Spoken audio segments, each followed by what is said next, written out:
There are a lot of differing opinions about how the trail was after Helene. And some people thought that, the trail was devastated to a point where it would be that way for a very long time.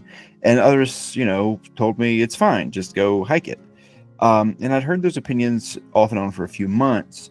I'd seen footage of really devastated parts of the trail, and I also knew that there were thru hikers on it when I was on it. I found that the trail was really messed up. There were so many trees down, there were so many washouts, and there were so many like potential landslide possibilities. But the trail was also totally hikeable. I think after the storm, there was sort of this worry that people would show up in these towns that had been, really damaged by Helene, and they would overwhelm, grocery stores or whatever it was, that they would just overwhelm resources. And that, it's been six months or so since the storm, and I found the opposite, which is that people were really, really excited, to get money from people who were hiking through, like, people to spend money so that they could, fund their businesses and continue rebuilding. But people were excited to be there, and they were excited for hikers to be there. I think it suggested like a sense of normalcy and recovery. They weren't shy about talking about their experiences during the storm.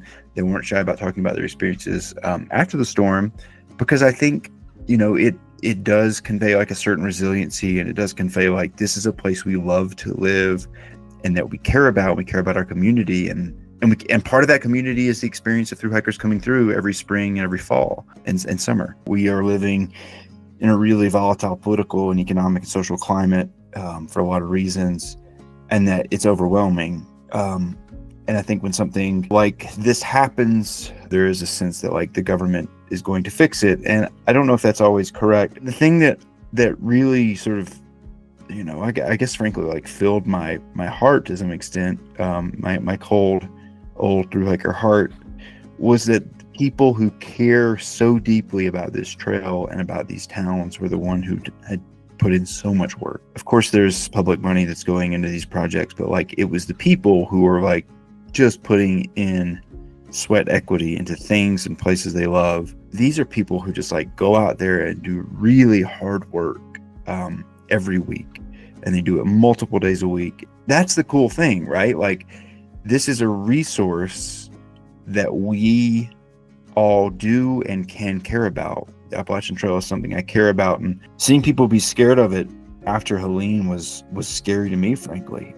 So I actually wanted to see if that was justified, and I don't think it is right now. I think you can hike the Appalachian Trail, and I think you should hike the Appalachian Trail, and if you have spare money, you should spend it in these towns because they need it. They're going to need it for years to come. Like this recovery is not over. It will require years of effort, years of money, and years of people remembering that this place and this situation exists.